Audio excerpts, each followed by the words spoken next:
Councillor Berman, I believe you want to move an amendment. Thank you, Deputy Lord Mayor. Now, let's be honest, this is the biggest financial catastrophe to have hit the Council in the 20 years in which I have served as a member of this authority. And having read the papers thoroughly, the judgment of my group is that this is clearly a tale of incompetence, but also a tale of years of secrecy, despite what we've heard here.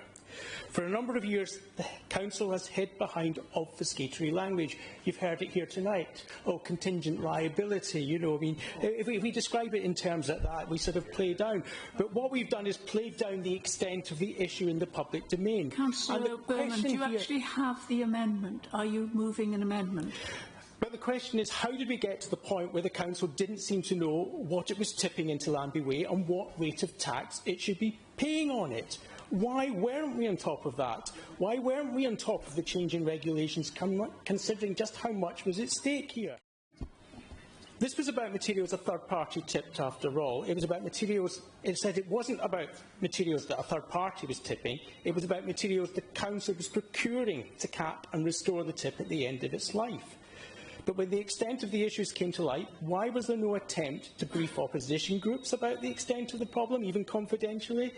It's the scale of the problem and the amount involved that's the issue here. We did know there was a dispute about unpaid landfill tax, but not about just how staggeringly high an amount was at stake. As my group's finance spokesperson when the issue was first reported, I did ask questions about it, but now I see the answers I got were simply deflecting from how big a concern this clearly must have been, especially when you consider the liability could even have been as high as 45 million.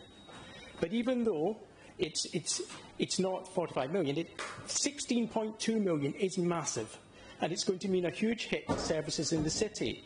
And if we borrow the money to pay this amount, as it's proposed, we'll be paying that loan back at about £2 million a year. That means £2 million we'll have in reality to cut from vital services going forward.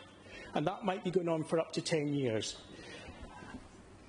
And that's on top of the millions we're going to be paying out for the indoor arena. That's £3.5 million a year on borrowing for that. And of course we know there's a budget gap of just under 50 million. You know, huge issues here.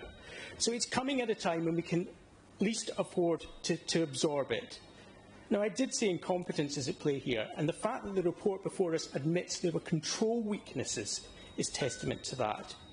You can try to say it was complicated and difficult to follow the changing regulations, but surely it was the Council's responsibility to know and to ensure it was following the correct procedure.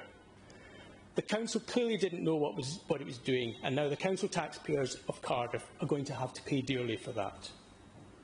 And that's why it's important that we learn all pertinent lessons from this dreadful saga. So I hope members will support our amendment today, despite what we've heard. We do need to establish an independently chaired inquiry to do just that.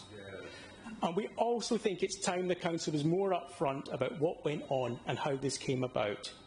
Instead, the Council has hidden a significant amount of detail in the confidential appendices.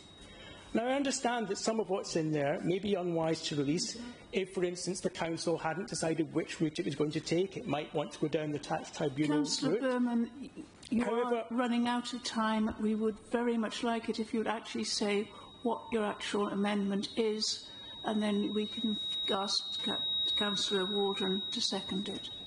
My amendment is as laid out on the amendment sheet, and I hope it will be supported. But I just want to address one last point, if I may, Deputy Lord Mayor.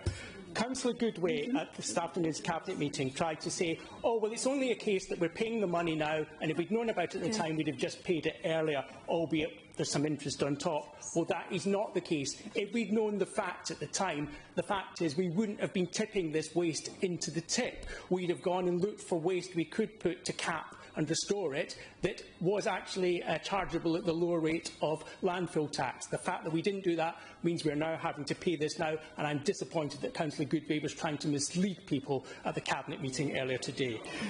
We do need to learn all the lessons from this disaster that has befallen us, so please support our amendment.